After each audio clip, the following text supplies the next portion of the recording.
is in Sudan, in DRC, in many parts of the world, in Ukraine. But at the end of the day, it is still a wonderful and a beautiful world. And that is why we are here today to celebrate and to say, Karibuni sana, welcome to Kenya. We're very proud to host all of you. After the speeches, with permission of the President, I'm going to request that the senior United Nations members to be able to go on this side so that United Nations Secretary General will get an opportunity to introduce you to His Excellency President William Ruto. And with those few words, it is now my pleasure to welcome His Excellency President William Ruto to address you. Welcome, Your Excellency. We can all be upstanding and, and stretch a little bit. You don't have to stand. Please. Thank you very much. I am very careful when the UN Secretary General is around, because he once gave me a lesson on protocol. Allow me, Mr. Secretary General, to say this. I was having a conversation with the Secretary General. I have a lot of respect for him. I kept on referring to him, Your Excellency, until I think he got annoyed. And then he told me, listen, if you don't call me Antonio, and you continue calling me Your Excellency, I am going to call you Your Majesty. So I stopped calling him Excellency. That's the extent of the protocol. Let me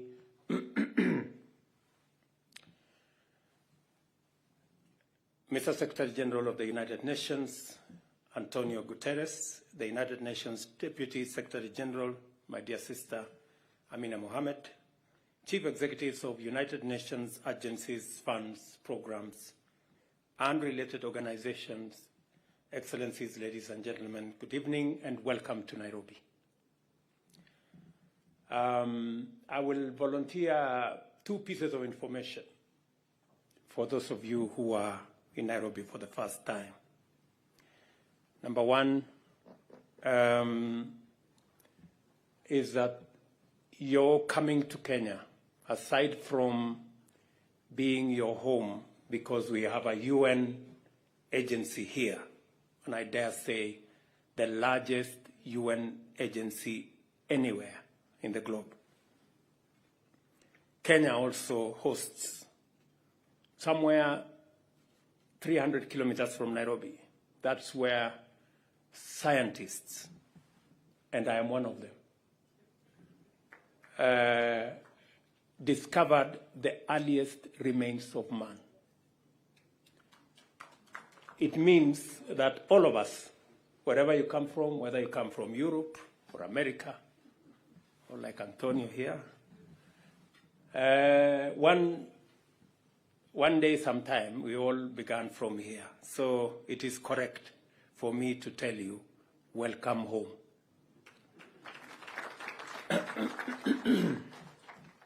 Secondly, let me also volunteer some small information. 10 minutes drive from your hotel room is our national park. And we have all the wild animals there. We have the lions, the cheetahs, and elephants, and many wild animals. Occasionally, they break off from the fence. So, if by any chance you find a lion in the streets as you go shopping, please be careful, because it is not tamed, it is wild. And with that information, I'm sure you are armed enough to find your way in the city of Nairobi. But Mr. Secretary General, I'm honored to extend a very warm welcome to all of you. And from the great organization that we all belong, the United Nations, we hope you will enjoy the Kenyan hospitality. And on behalf of the government and people of Kenya, we are delighted by your presence here today. I would like to express our gratitude to the United Nations for selecting Nairobi as the venue for the UN Executive Board Coordination Meeting. This demonstrates our excellent relations, and as a global center for multilateralism, we are proud of this kind of gesture and look forward to hosting future coordination meetings. I'm confident that the discussions of the Chief Executive's Coordination Board meeting will strengthen the role of the United Nations in delivering the global mandate that you hold. Congratulations to you, Mr. Secretary General, for successfully guiding the Central Board in essential operations. We pledge Kenya's complete commitment and support to what you do for the sake of humanity. We recognize the critical role of the United Nations in promoting global cooperation, supporting sustainable development, and addressing global challenges through its global coordination, advocacy, and awareness raising, financial and technical assistance, and monitoring and reporting processes. Kenya is a crucial partner of the UN in multiple sectors, including implementing Agenda 2030, supporting the United Nations operations in the Horn of Africa and the Great Lakes region, and addressing complex global challenges such as climate change, environmental degradation, biodiversity loss, food insecurity, economic inequality, and of course, political instability. Our coordinated and strategic partnership has benefited from the development reforms, enhanced coordination of UN country teams, integrated pragmatic support, and mobilization of funding aligned with our national priorities through the UN Sustainable Development Cooperation Framework 2022-2026. In our region, the Horn of Africa and the Great Lakes, we continue to face many crises and natural calamities. Kenya, in collaboration with other member states, regional organizations, and the UN, provides political leadership towards resolving some of these very complex challenges. Specifically, Kenya has taken a leading role in championing peace in Eastern DRC through the EAC-led Nairobi process. We are keen to work with all international partners to restore peace and security in the Sudan. Somalia provides an opportunity to act in concert to consolidate gains made since the deployment of AMISOM in 2007. Kenya is proud of the United Nations offices in Nairobi and has invested heavily in the UN complex and Gigiri area's infrastructure. I call upon the leadership of the UN to strengthen the United Nations office in Nairobi to effectively extend its services to the Global South. We already demonstrate this goodwill in the ongoing renovation of the Union Blocks A to J, and we hope that upon completion, the state-of-the-art complex will be an iconic model at the status of other UN headquarters in the Global North, improving the delivery of its programs. I invite all of you to take advantage of the various hubs in Kenya to enhance efficiency and effectiveness in achieving your mandate. Mr. Secretary General, I have told you earlier that whenever you speak our language, and you are our voice on the two most important items that the Global South faces. Number one is the subject of climate change. We believe that it is time for us as humanity to appreciate the existential threat that climate change poses, not to any particular country, any particular region, but to humanity in its entirety. And the urgent need to reconfigure what can be done, what everybody can do to deal with this challenge. We have taken the position as people from the Global South that it is not enough for us to say we didn't contribute much. It is not enough for us to say we are victims. We must proactively begin to offer what we consider our contribution in solving this problem, however it was created, by whomever it was created. I think it is now our collective responsibility to find the solution. And Mr. Secretary General, I want to tell the UN family here, because we believe in you, that Africa, indeed the Global South, we have ideas, we have suggestions, we believe we can be part, and we should be part of the solution. It is now a foregone conclusion that we have to change the trajectory from development fueled by fossil fuels to green energy growth. It's a foregone conclusion. I think we are beyond the Rubicon. And therefore, it is important that we find, where do we find the next energy to power world development? And we are making an offer that we have the largest resources of renewable energy. Kenya's grid is 92% renewable. That's just an example.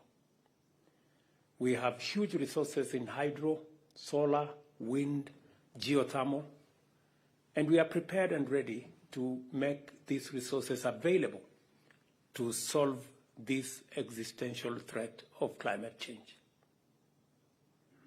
All we are asking is that while we offer these resources, others should come with finances and technology, so that we meet halfway and we get a win-win outcome. I think that is the proposition that we will be consolidating as leaders from the Global South and in our continent of Africa, as we come to the UN General Assembly and as we go to the COP28.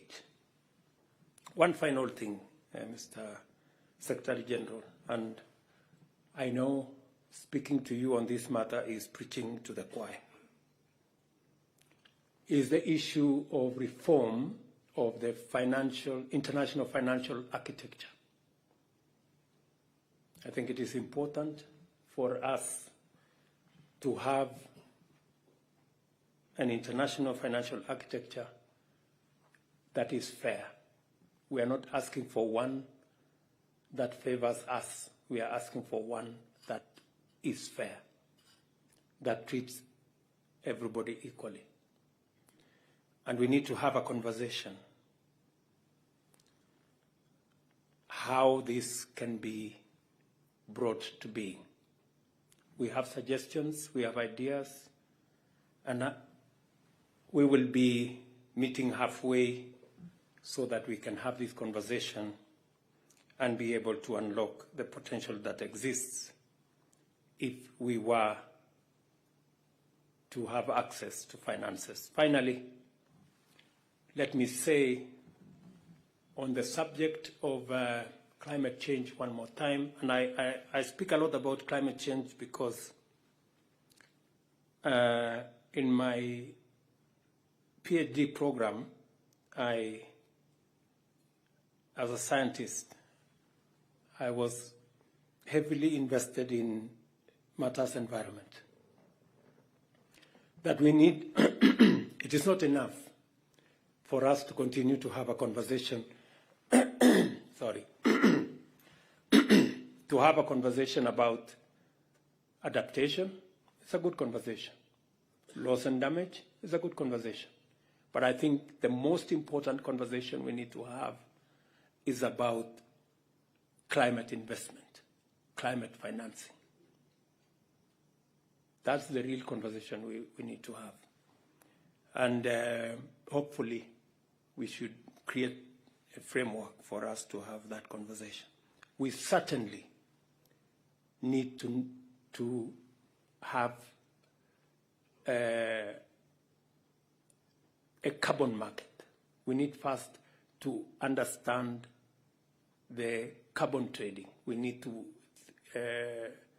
assess those who emit, what are they doing, and what does it cost those who don't.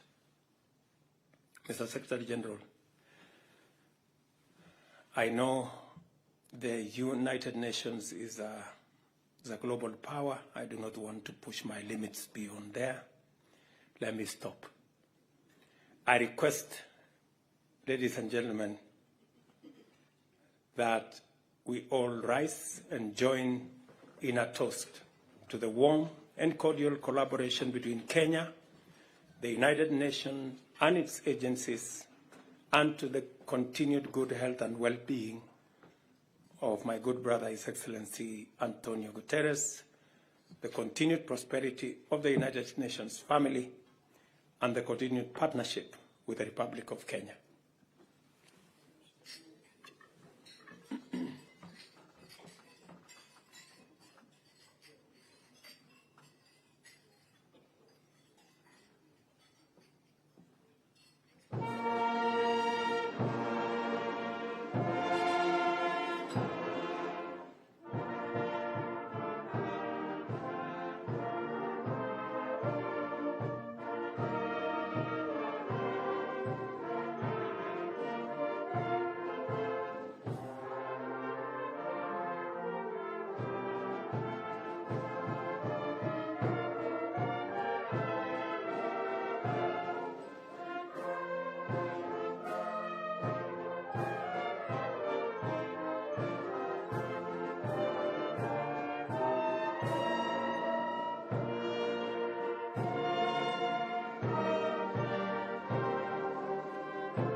Thank you very much.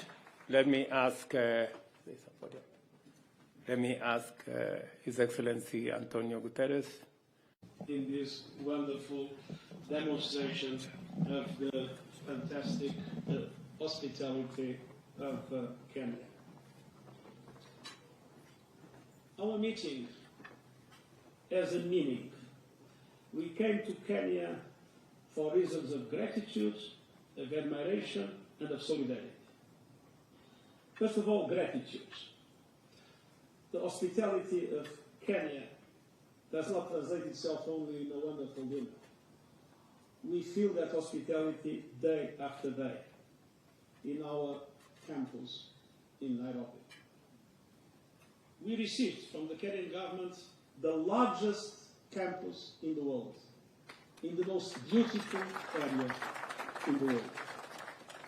And during all these days, had an extraordinary expression, not only of hospitality, but of true brotherhood and sisterhood in the way Kenya has supported the activities of the United Nations here in our compound and in the agencies and the teams that work in your country.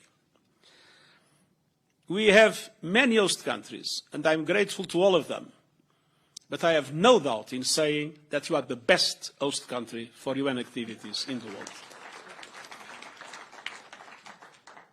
Gratitude, but also admiration. I am deeply moved by what has been the extraordinary leadership of Kenya and your personal extraordinary leadership in the difficult moments the region has known in the last years, and particularly in the last months and weeks, with a permanent initiative and a permanent commitment to lead the African solution for the African problems that surround you. Ethiopia has known a devastating civil war. Kenya had an absolutely central role in creating the conditions for a peace process that we all believe will lead to a positive solution for all the Ethiopian problems. When one sees today the tragedy of Sudan, it is clear your personal leadership, together with the countries of IGAD, together with the African Union, and we are fully ready to support it, in trying to make sense of this horrible situation in which two leaders are fighting each other and destroying their own country. And again, Kenya is in the front line of addressing the problem and doing everything to solve it. In the DRC, and in the DRC we have MONUSCO, and we know how difficult it is to operate in the DRC. And we are extremely grateful for what has been the Kenyan initiative, the Nairobi process, and the courage of Kenya sending Kenyan military in a very, very, I would say, dangerous situation, not waiting for financial support, not waiting for equipment or for whatever. You have sent a group of troops that has performed, together with your political initiative, almost a miracle. We have seen the M23 at the doors of Goma, and we know Goma is safe, and the M23 is slowly retreating. Things have calmed down. The problem is not solved. But we know that Kenya is in the front line to address it and to help to solve it, because the Democratic Republic of Congo people need and deserve peace more than anyone else in the world. I visited Somalia many times, and I know the very important role that Kenya has always played in relation to the stabilization of Somalia and in relation to the fight against terrorism in this part of the world. And I could go on and on with South Sudan, with your active diplomacy with Eritrea, probably one of the most complex diplomatic efforts ever made by an African head of state. Indeed, I have to say that what Kenya is doing and what you are doing is a remarkable example of how we are able in the world to solve problems, to bring peace, and to address the dramatic conflicts that we all face and are having such negative consequences in relation to the stability and the economy of the whole world. Gratitude, admiration, but also solidarity. Solidarity because we live in a world in which we face dramatic inequalities, and inequalities that have been rising. Inequalities among different people, but inequalities among different countries. Looking at the last few years, I was, many decades ago, Prime Minister of Portugal. And I imagine what it is to be Prime Minister of Portugal and what it is to be President of Kenya at the present moment. The COVID came. Portugal had a very easy access to vaccines and managed to fully vaccinate its population in a record time. African countries had an enormous difficulty to have access to vaccines, And even when African countries gathered the money needed to buy them, they were not available in the market. Then we had to recover from COVID. And the Prime Minister of Portugal had the support of the European Union, and the European Union printed a lot of money. The United States printed a lot of money, and all developed countries in the world printed a lot of money. I don't think in Kenya there was a possibility to print a lot of money without completely ruining your currency. And when, in the developed world, so much money was printed, that was one of the causes, not the most important one, but one of the causes of the progressive rise in inflation that, after the invasion of the Ukraine, became quite dramatic. And when inflation grows, interest rates grow. And when interest rates grow, a country like Kenya has to pay a heavy price. You couldn't print money, but you are paying the consequences, at least partial consequences, and the money that others probably have printed a little bit too much. Then, my dear friend Kristalina Georgieva, that is very concerned with the problems of the countries and the economies at that moment, was able to convince her board and to print in a different way the special drawing rights. The special drawing rights, thanks to her initiative, and I'd like to praise her courage, pushing for it, but there was one thing she couldn't change, the rules of distribution. So the Prime Minister of Portugal witnessed that the countries of the European Union, of which Portugal is a member, have received $160 billion for a population of a little bit less than 500 million people. Kenya, the President of Kenya, your predecessor at the time,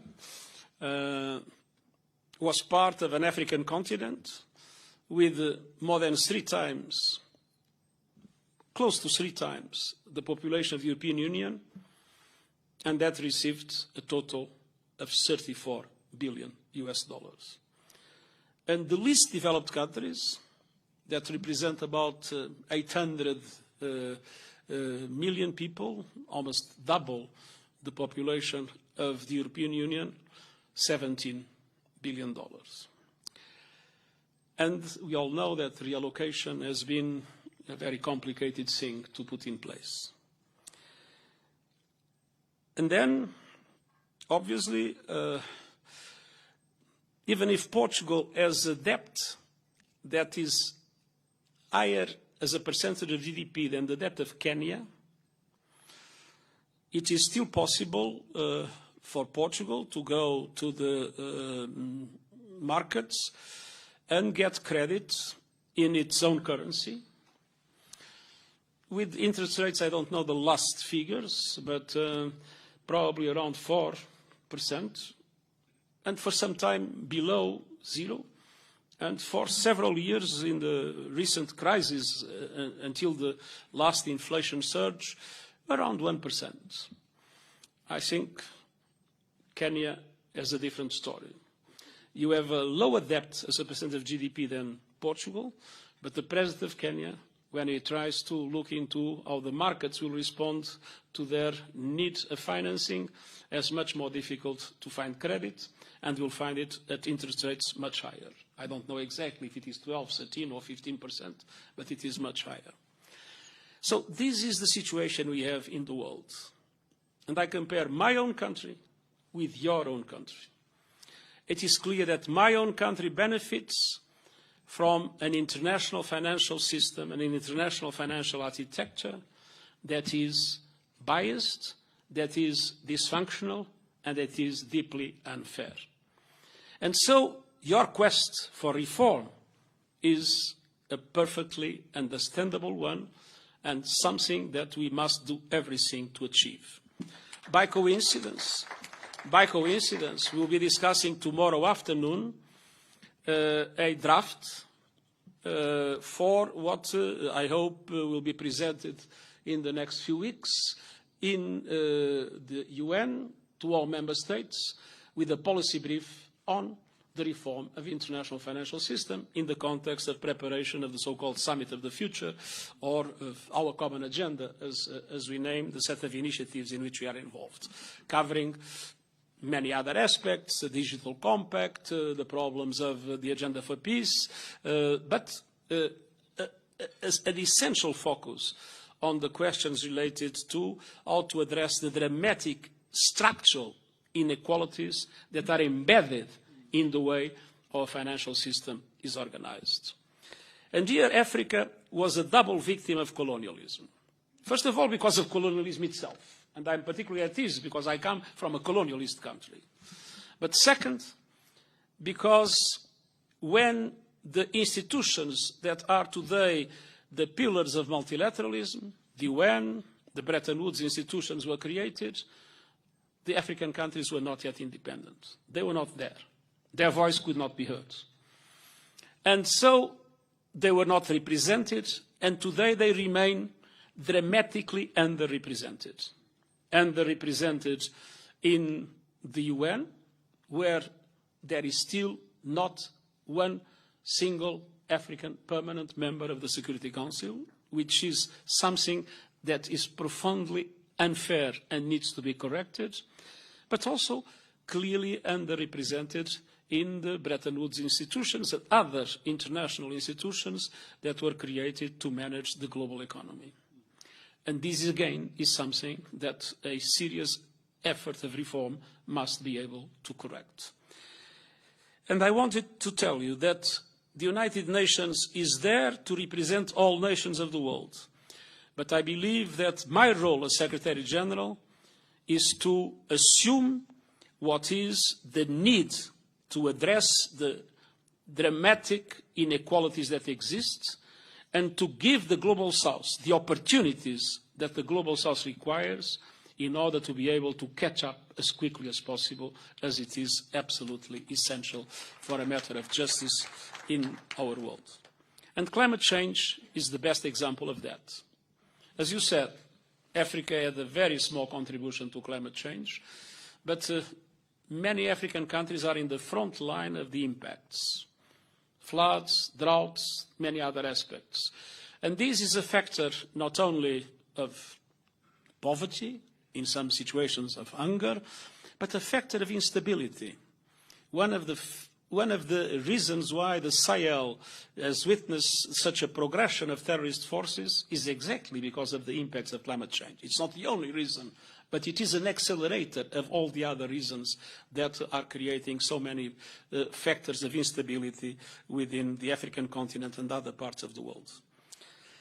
And indeed, the drama is that independently of everything that is being said, we need to dramatically reduce emissions this decade, and the emissions are still growing.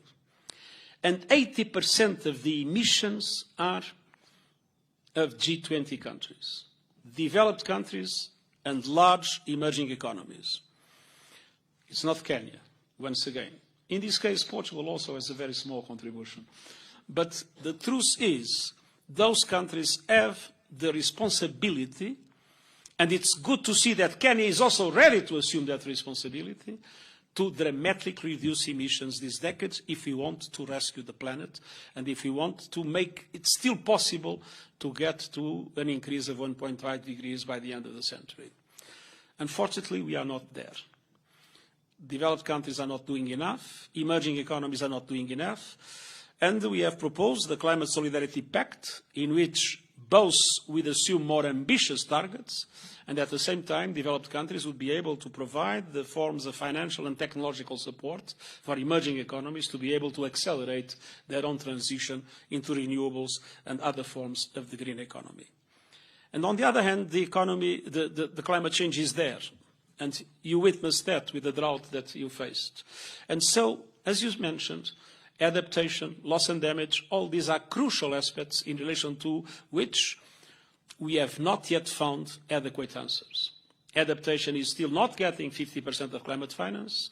And the loss and damage, let's keep our fingers crossed to make sure that it becomes a reality before the next COP in the Emirates. So we, as you mentioned, we, as United Nations, we have not the power, a secretariat and agencies, and we have not the resources to change these things. But one thing you can be absolutely sure, we will be at your side.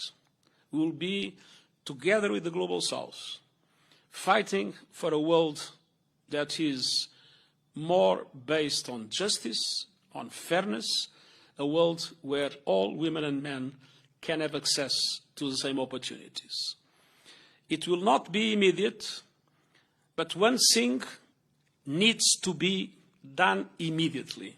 It's to reverse the trend that is amplifying inequalities and that is making our Agenda 2030 and the Agenda 2063 of the African Union becoming a dream instead of a reality.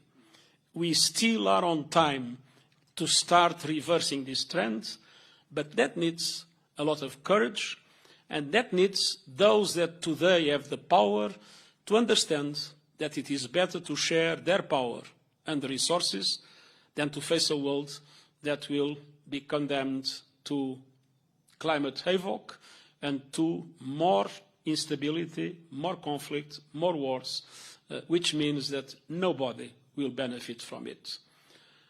You can count on our solidarity because it's the right thing to do and because we are all citizens of the world and sons and daughters of the same God. Thank you very much.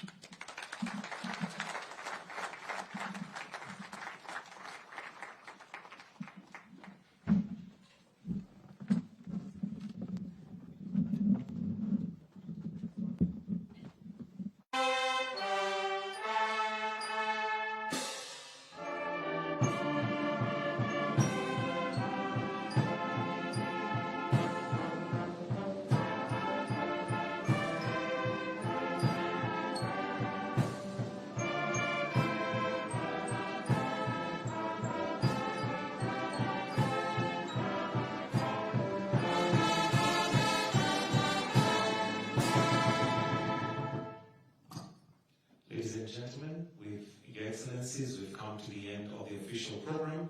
So at this point, you're welcome to retreat at your own pleasure, but I'll request that you remain